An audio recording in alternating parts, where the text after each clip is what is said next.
morning. Good morning. Welcome to Coffee with Tea, and I'm T. Good morning. Happy Monday. And we all know what Monday is. Monday is Man Convo Monday, where we have an excellent Black man come on and share his experiences in life. And for the disclaimer, this is his perspective from his experiences and from his education and things and the men that he's been around, the circles that he's traveled in. So this is very authentic, and that's what I love about the guys that we've had on here. And today I am excited to have, let me just get my bio, Mr. Ederic. Mr. Ederic Kerney has been a Holy Ghost-filled licensed ordained minister since 1999. He graduated from Tate County Schools, Northwest Mississippi Community College, and attended Clark Atlanta University for Christian Life Theology University. Because of his love for Christ and his church, he is committed to accomplishing God's purpose by serving God's people.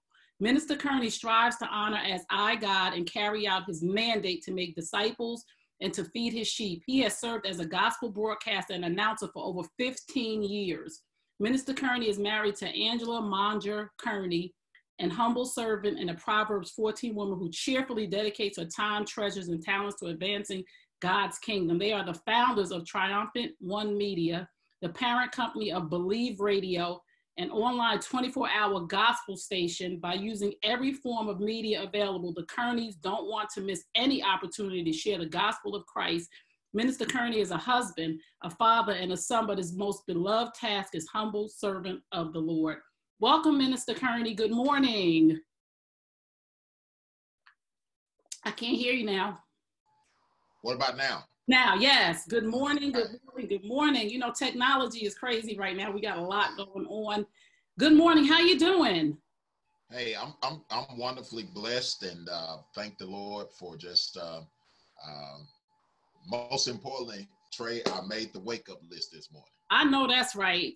Amen and hallelujah to that one. So we talked on the back end a little bit. You saw one of my broadcasts and you inboxed me and you said, I have to speak to you.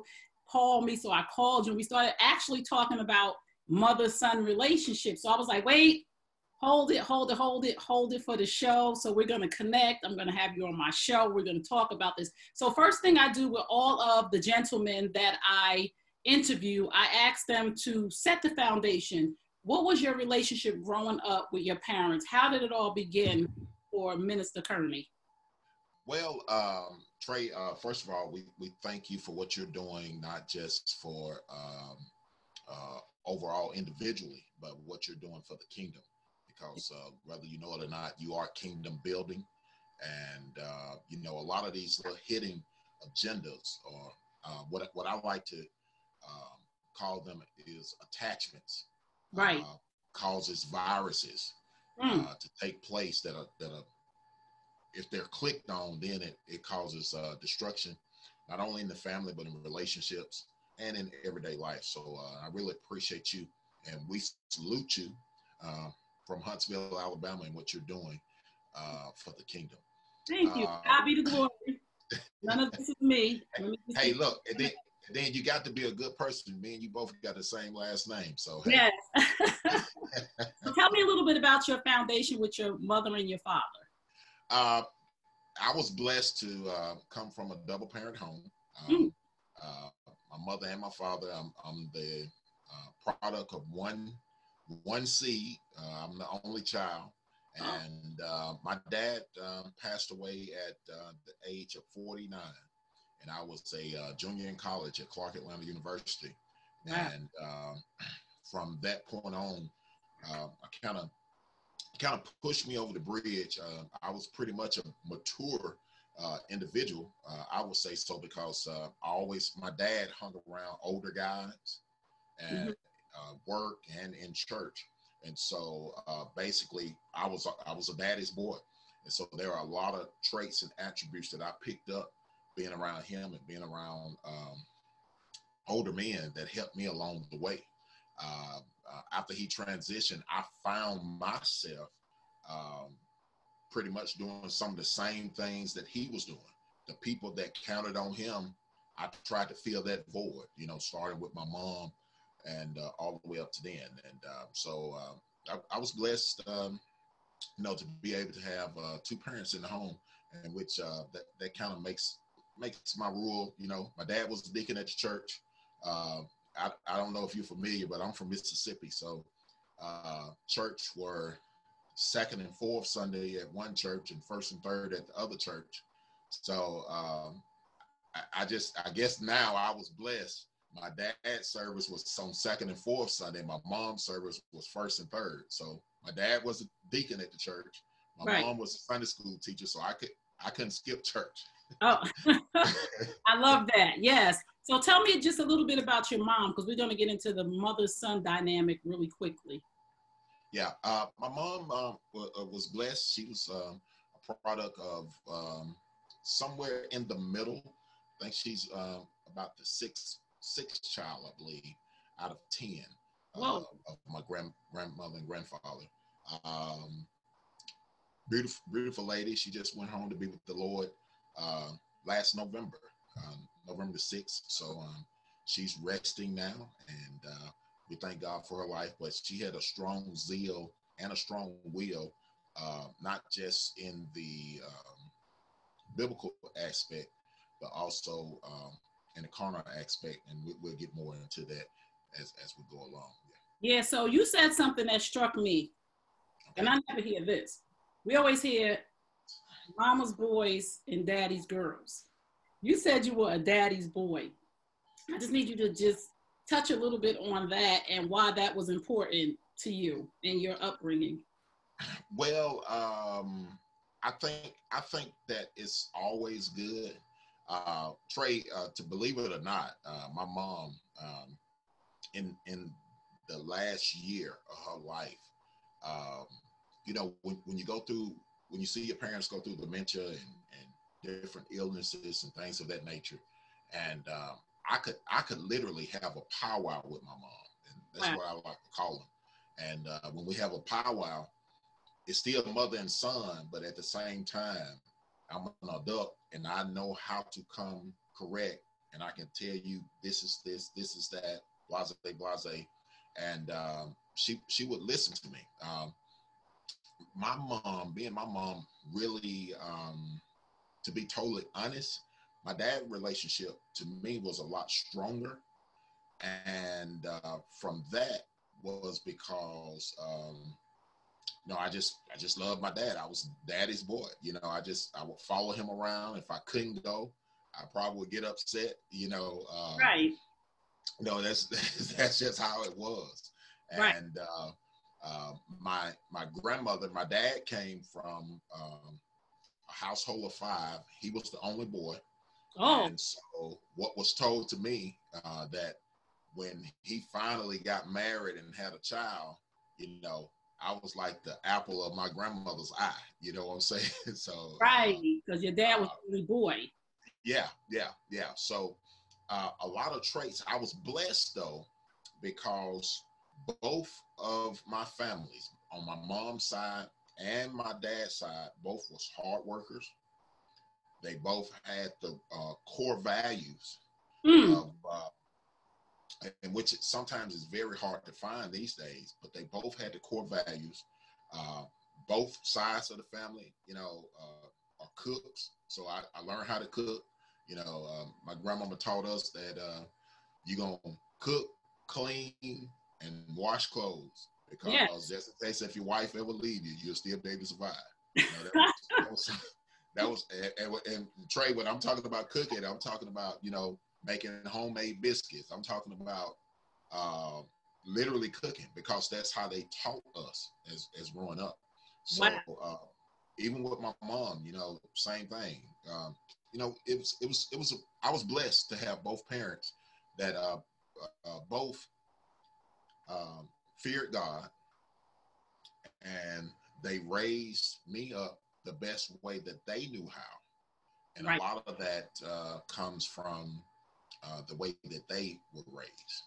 Right. So do the early mother and son relationship set the tone for a man's perception of women? I think you held that question for me since we had our last conversation. Yes, I did. Well, if we want to be transparent, and I think that's the best way to do it, if you want to be transparent, here are some things that women need to know and understand that causes. Did you just sit back in your chair, Trey? I got my pen. I'm taking notes. But here are a couple things that needs to happen. First and foremost, and I think I shared this with you a couple of months ago. One thing that women do not understand, it's a couple of things that women don't understand about us as men. Number one is I had a friend of mine back home, and I was having this conversation with her. Her and her husband was going through a little moment right there, and I said, one of the biggest things I can tell you, the biggest problem with women. She said, "What?" Number one is women don't know how to fight. Wait a minute. Number one, ladies, women don't know how to fight. Okay. Yes. Women don't know how to fight and understand how to fight. But what are you saying? What I'm saying is, Trey, you yourself know that women have been given God-given abilities that we just don't have. Number one, you all can birth things that we can't birth. That's natural and spiritual. Women have the capability to be able to use their senses. And a lot of times they use them in the wrong direction. Because if you spend that time in prayer and in supplication, one spouse can save the house. Oh, that's why. Hashtag, wait a minute. Somebody better hashtag and tweet that. One spouse can save the house. Come on. And majority of the time, it's basically based on the female. Because when the female wakes up at 2 or 3 o'clock in the morning and can't sleep, that's the time to be going into prayer. That's the time to be walking through the house, anointing the doors, and just walking and praying. You know, when you get up in the middle of the night and you think something wrong, you just get up, go get a glass of water and just walking through the house. You should be walking through the house praying, covering your children, covering. So most time women don't understand how to fight. And thirdly, I shared with her, and I could jokingly say it with her. I said, you know, and then sometimes, and I picked it up in the spirit, what took place. I said, then when y'all fight, y'all don't fight fair. She said, what are you talking about? If a man has been taught right and trained right, and he gets in an argument and he leaves the house, chances are the enemy was messing with his mind to tell him, oh, you ought to just hit her. You ought to just do this. But by him being trained right, he just left to catch his breath or catch some air. And I said, you know what a woman would do? And she said, what? When he walked back in the house, y'all picked the argument right back up where he left. Oh, I'm leaving now. We done. We finished. So you got to know how to fight. And the best way is to fight spiritually. That's the best way to do it. That's the best way to do it. How much power is in a mother's influence of her son?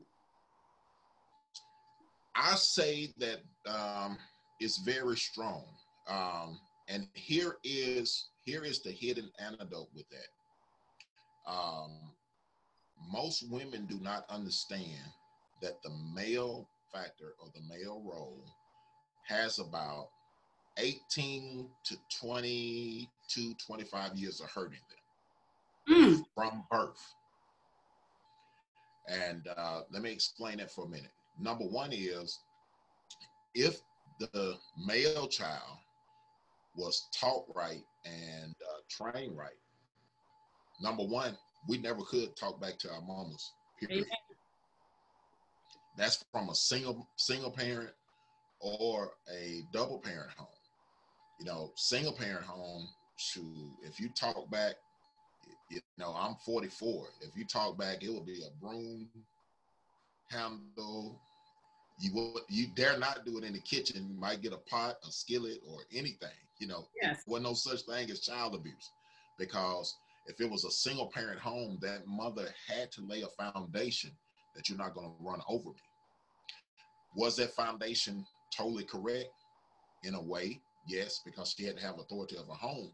but in the same time, it caused different issues with the daughters and with the sons that was almost like a backlash. So they never saw or may not got the opportunity to hear the word "I love you" unless it was pertaining to punishment.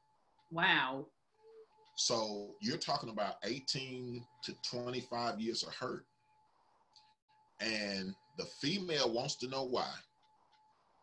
When they get married and they walk in the room and say, well, you need to do this, you need to do that.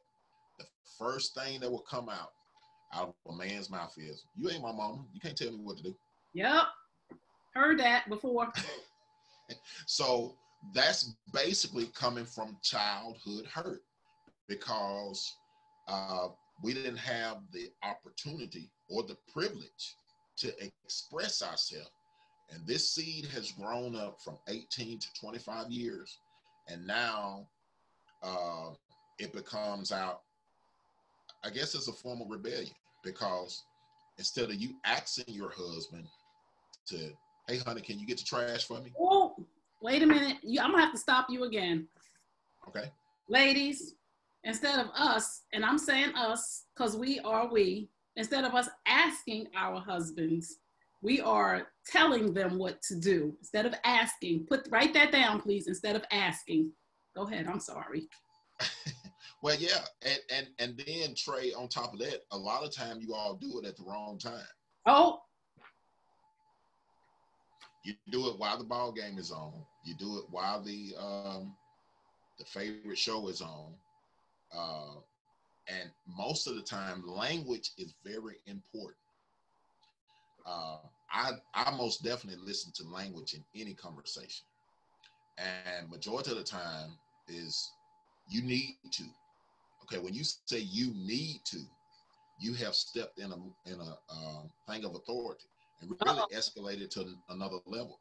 Because if you're a business owner, if you're a management or anything at your workplace, you don't never walk up to your employee and say, you need to do this, you need to do that.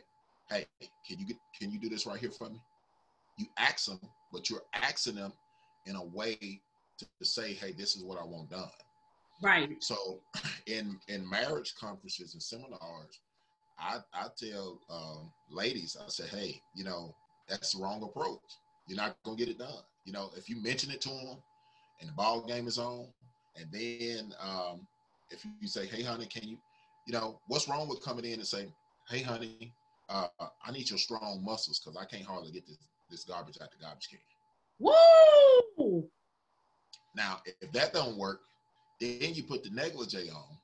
I tell them in marriage conference, put the negligee on and grab the garbage. So I'll be right back for the walk outside and take the garbage. Oh, wait a minute, what you doing? Oh. And he's going to react. So it's a lot of different ways and strategies. And women, they know what to do, but they do it in the wrong facet. And so that's what leads to problems and issues. So with my mom, Trey, I never will forget. My mom told me one time, look, I brought you in this world and I'll take you out.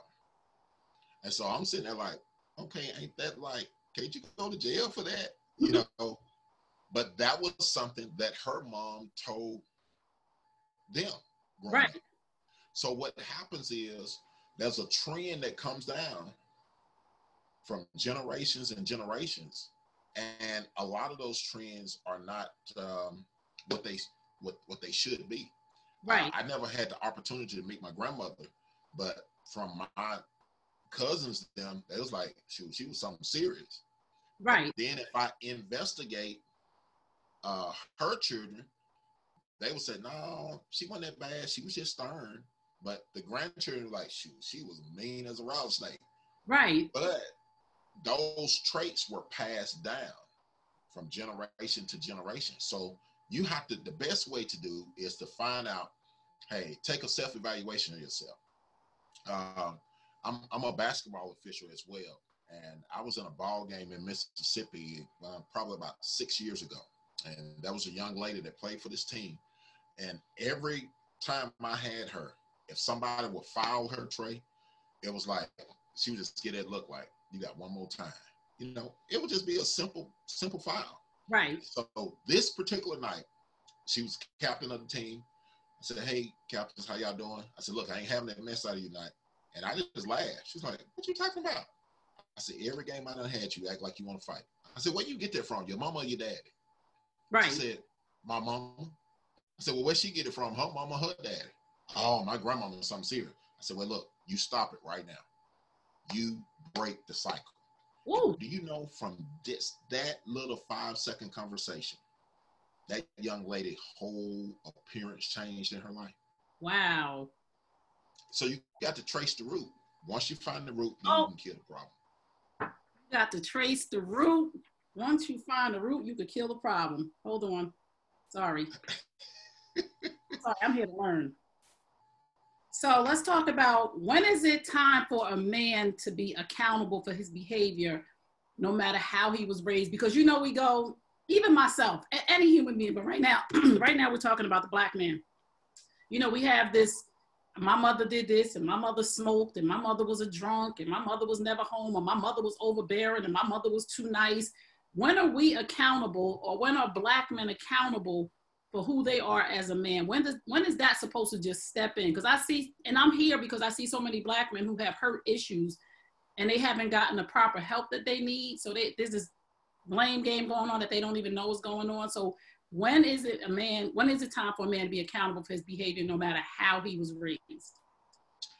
For someone to be accountable, they have to be accountable with someone else. There always has to be a chain of command when you talk about being accountable. To be accountable, you got to have some accountability.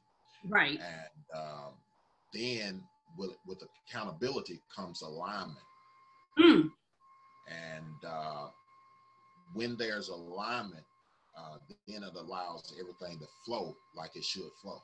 You know, it will be, when we talk about accountability, accountability is, with that male, it could be another male figure, right, or it could be somebody up higher. You know,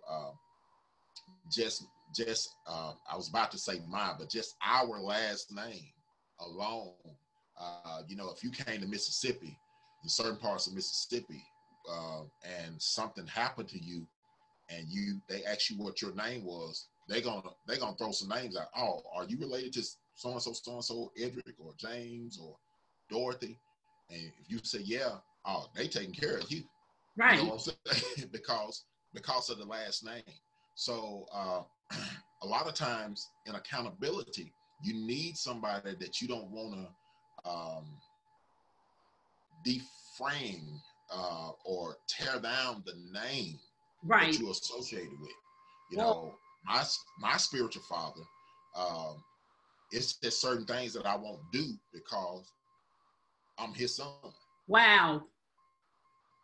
That's where the accountability piece come in. So whether it's me and you being accountable with each other, you need to be accountable with your spouse or with your mate in your relationship.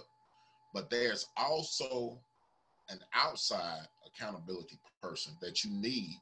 And that accountability person, Trey, will tell you when you right or tell you when you wrong. I know that's right. You know, that from the female or male perspective, you know, if there may be some issues concerning extra relationships or something like that, he needs somebody in accountability to say, "Hey, look, man, this lady walked up to me today and this. Hey, I need you to pray for me," or whatever.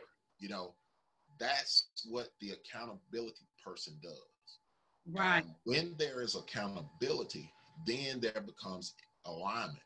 Now, alignment is up under accountability, but literally, you can't be in accountability unless you're in alignment.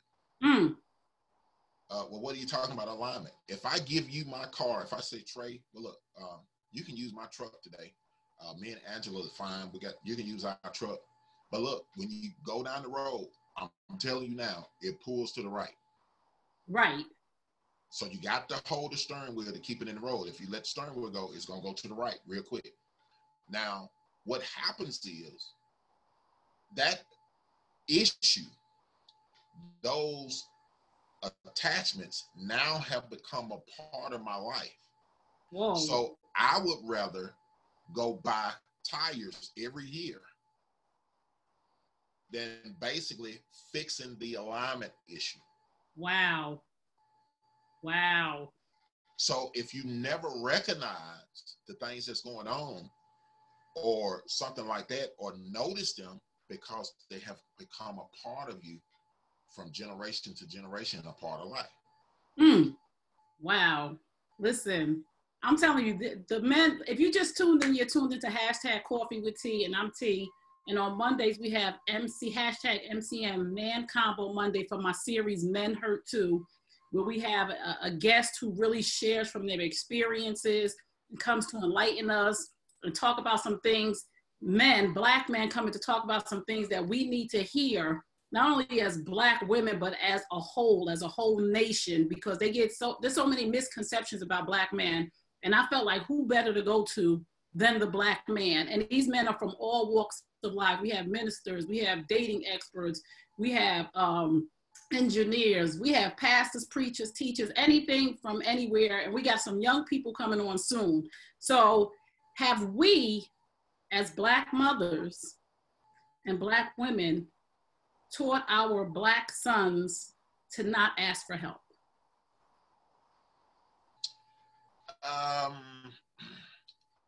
I'm going to say, basically, I think that goes with the geographical area that you're raised in, because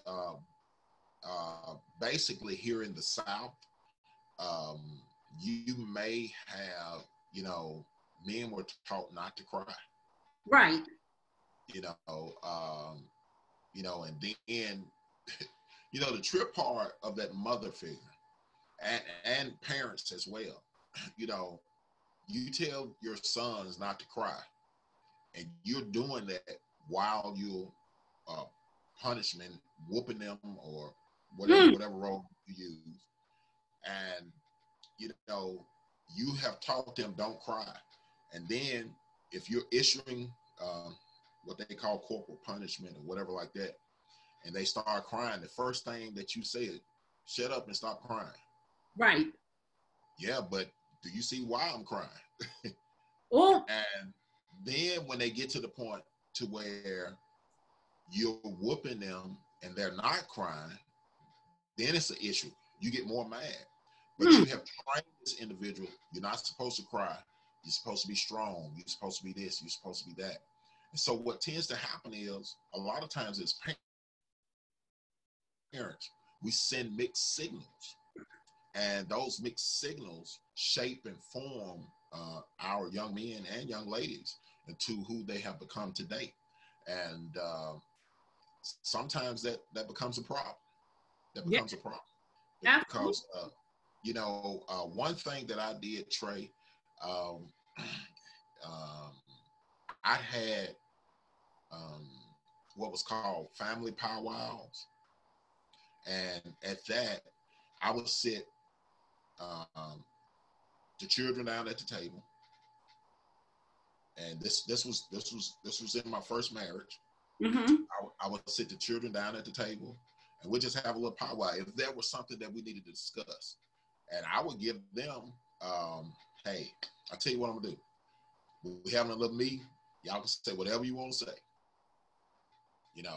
And my daughter, which is 16, and my son, they were like, we can say whatever we want to say. Yeah, they'd be 7, 8, or 9. They trying to think of questions. Well, I think we need to go to McDonald's a little bit more, or they just they got their own agenda. But in me saying that was an opportunity for them to inform me what were their concerns. Right. Didn't mean that it wasn't going to change anything, but it allowed them a chance to opportunity to express themselves. And I can see that now by both of them being juniors transitioning to seniors next year. They can pick up the phone now and carry on a just mature conversation, whether it's about stocks, whether it's about job, hey, Dad, I got this coming up. What do you think I need to do with this? My daughter texted me Sunday. I just took them back to Nashville Friday, and she texted me Sunday and was like, "Hey, Dad, how you doing?"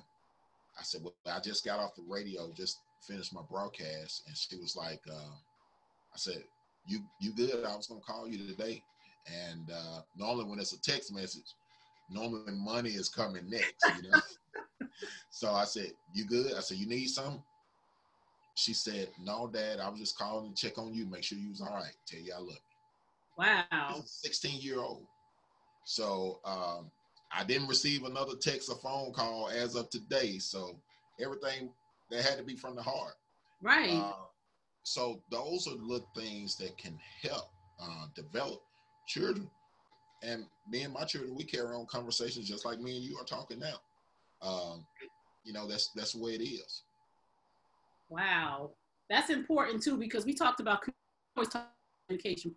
Every men and women communicate very differently, because I think that the communication early starts with the mother teaching the sons how to communicate. Like, I always speak from my own experiences and how I have three sons. I have a 25-year-old, a 20-year-old, and a 10-year-old, soon to be 11 on May 6th. And I can remember, I'm in a better place now, but I can remember telling my sons, because I said so. And we have real conversations now, which was really hard for me because I didn't see myself in the situation. And my sons told me that you don't listen.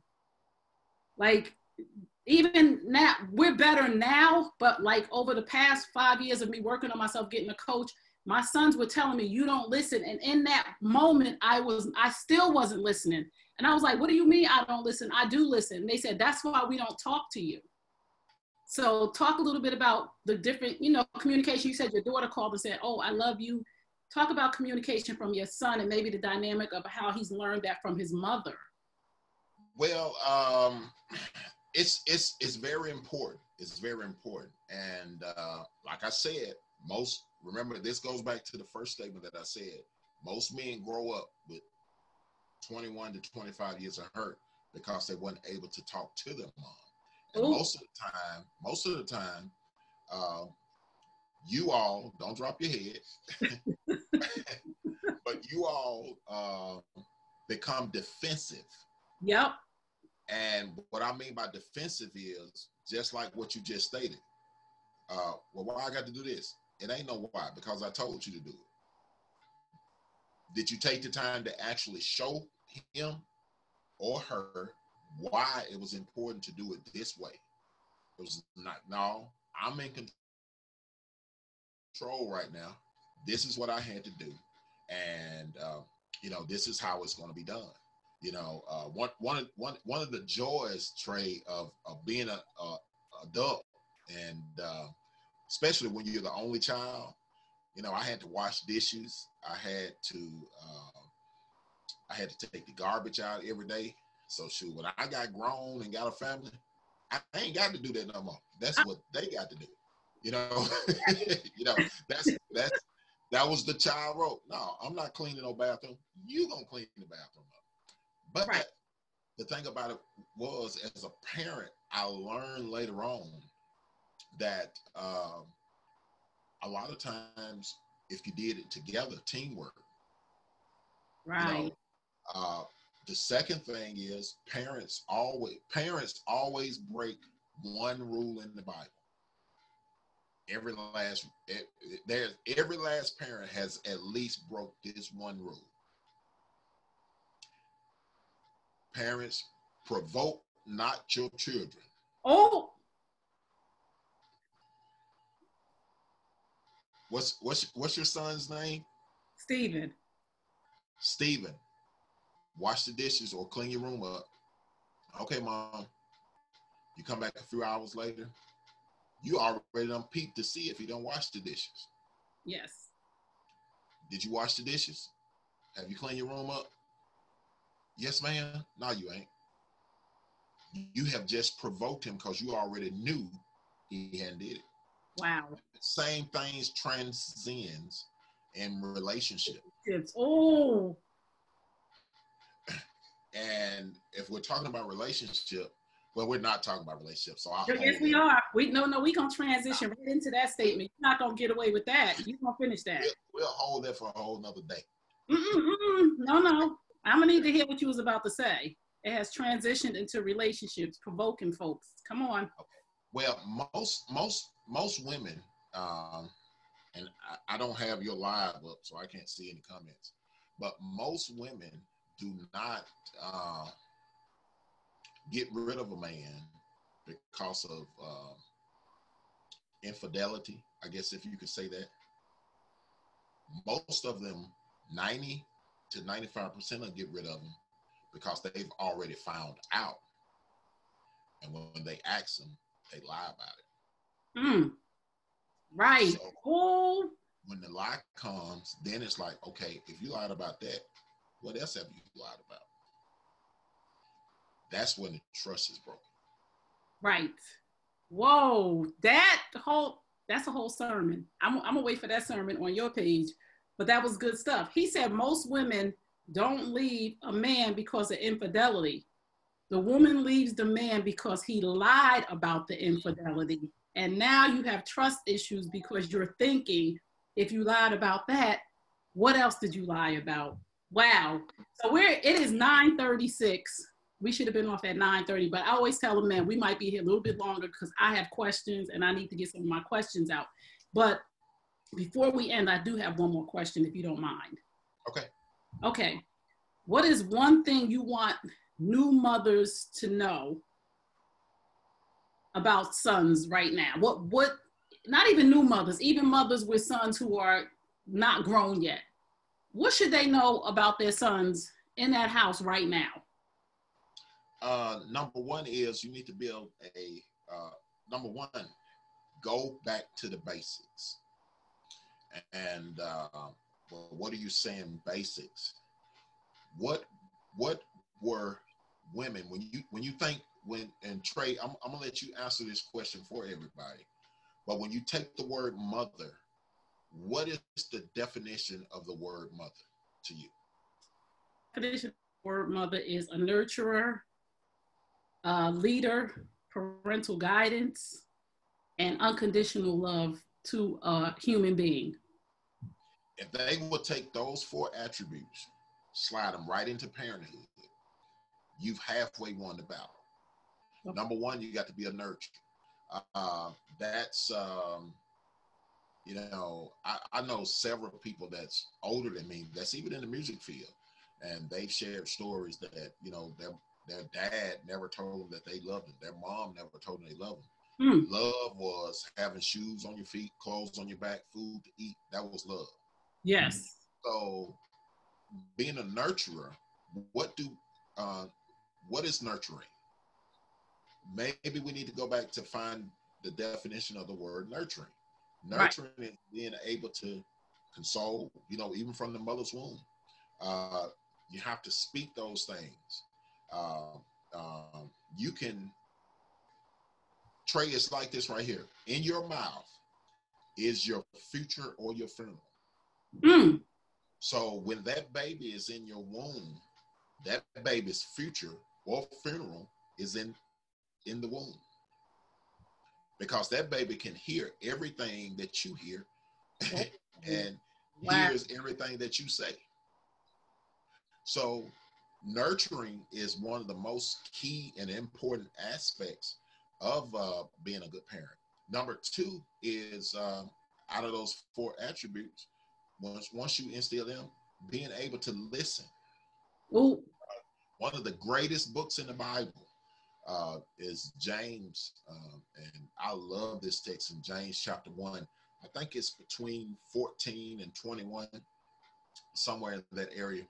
But you will find out that James said, be a quick listener, slow to speak, slow to get angry. Yes. So we have to be able to listen first. Slow to speak. If you listen and be slow to speak, then that causes a percentage of arguing to cease. Right. Because if two people are talking at the same time, One's going to escalate, the other one's going to escalate, the other one's going to escalate. So slow to speak, then also slow to wrath. And the word there in the Bible, wrath, means angry, slow to get angry. The verse after that says, for the wrath of God, the wrath of man worketh not to the righteousness of God. So how can you curse your child out, your son out? How can you go upside his head and then come in there, Stephen, did you pray before you went to bed? Wow. I ain't praying with you. You just, so all of this stuff transcends from generation to generation. So you have to be able to listen. You got to be a good listener. And being a good listener sometimes is just saying, hey, what's going on today? Right. And that's in transitioning our sons into relationships, them being able to transition into listening as well, because what are we actually teaching our sons? And this is really going to be my last question. What are we actually teaching our sons when we don't listen to them and they have to go into an adult relationship? You're teaching rebellion,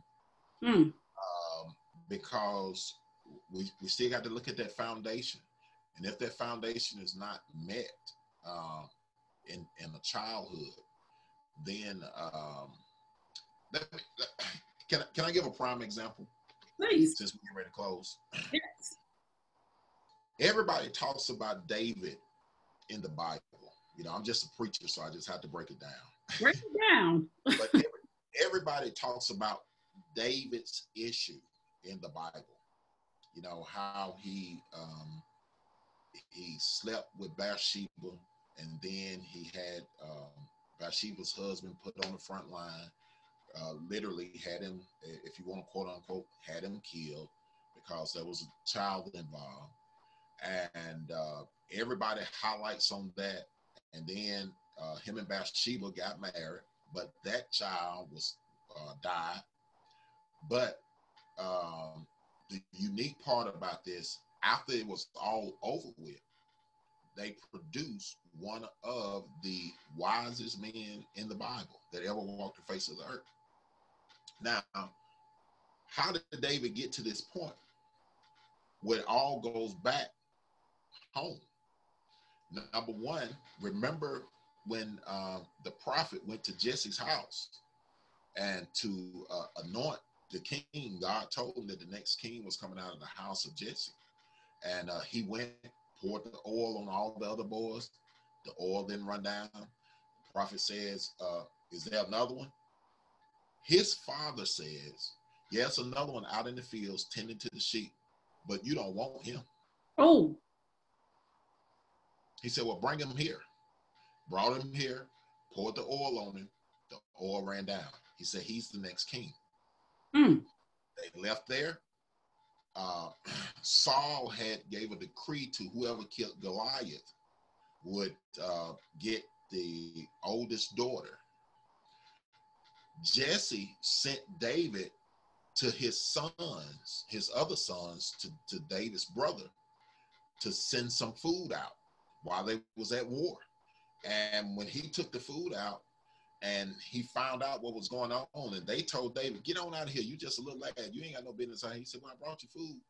Then David went and got those stones, and he said, I'm not scared of him. He killed Goliath. After he killed Goliath, watch this, Trey, the king gave him a daughter, but he gave him not the oldest one, the youngest one. Wow. So David ended up marrying the wrong individual. Oh. Uh-oh. Now all of this comes from what? Childhood hurt. Yes. Started at home. His siblings start discredit him. They discredit him because the parents discredit him. Wow. So to that young lady, that female that may be listening, you know, so what, he ain't paid child support. So what, it was a scornful end.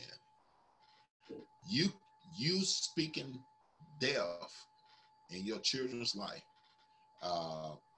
is more devastating by speaking ill will of their father, or slash if it's some men's working their mother too. Because at the end of the day, however, if it was in sin or in holy matrimony, God chose the both of you to bring that seed into this world. For whatever reason, it could have been the last pea in the pot, because I guarantee you that most pregnancies do not come out of one night stands or one night encounters. So God, out of all the millions of cells that were circulating, he chose you, the mother, and him, the father, to bring that seed into the world. Because the Bible clearly states that every seed, every child is a gift from God. That's in sin or in holy matrimony. It's still a gift from God. So, and I'm picking up right now, Trey, that there are 4 people that's watching right now that needs healing and deliverance from their parents' relationship. Because of the stuff that has been spoken, you cannot progress because all of that hurt and pain has been embedded in you because your father or your mother may not have been there. Wow. So you can surrender today and ask the Lord to move you to the next level. And then you can be what you need to be for your children. And can I throw this in, slide this in, Trey, before we go? Slide it in. One of the biggest problems that parents make is I want it better for my children than it was for me. Buying a $200 pair of Jordans is not doing it. Better is building that relationship from the foundation up. And you can't understand how to do that unless you first have a foundation with the Father. Amen. Listen, I'm so glad that we did this. Like, I have just learned so much today. My paper is just real messy right now because I have to keep my notes. I bet you tell everybody that. No, I don't. No, listen to me. You know me. If you watch me, you know I don't tell everybody nothing. But please, I want you to tell everybody that's listening. We got so many comments on Facebook, and I want you to go back and look at them and answer the people who are listening. But I want you to tell everybody where they can find you. Hey, listen, you can find us on Facebook, Ederic Kerney, right there on Facebook.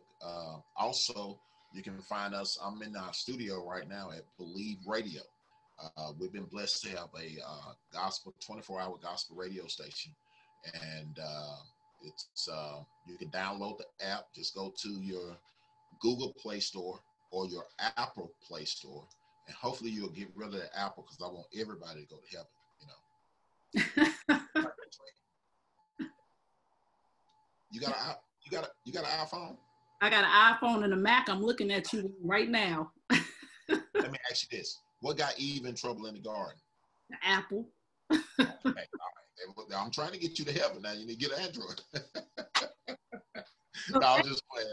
I'm playing, Steve. I'm playing. It's okay. But hey, go to your Apple App Store, or if you got Apple CarPlay. We were blessed to be the first gospel station in Apple CarPlay. So wow. God has shown us favor, and we've reached over 40 different countries. And God has something else on the horizon, so we're going to make sure you keep doing what you're doing because God is going to open doors for you as well. Thank you so much. So if you just tuned in, you tuned in to hashtag Coffee with Tea, and on Mondays we have hashtag Man Convo Monday, MCM. We talk to a man every Monday, a Black man every Monday, to enlighten us on who they are from their perspective and from their truth, because I always believe that truth plus transparency equals healing. And I'm here every Monday, Wednesday, and Friday, and you can tune in at 9 a.m. Eastern Standard Time. And on Wednesdays, I'm going to be starting a new series, and you'll see what that is on Wednesday. So tune in on Wednesdays because I got something new for the ladies because I love y'all, and y'all know this is all about the men. So we're going to do something on Wednesdays all about the women. So thank you again for tuning in. Thank you so much for being here with me. I'm just like, you really have enlightened us on a lot of things. Thank you, Minister Kerney, for all that you are doing. And I hope that God blesses you exceedingly and abundantly above all you could ever think or ask. Give your wife my blessings. And I look forward to seeing you guys on your radio show. And I will see you guys on Wednesday for hashtag Coffee with Tea. And that's me. Peace and blessings. I will see you guys soon. All right. Blessings. Thank you.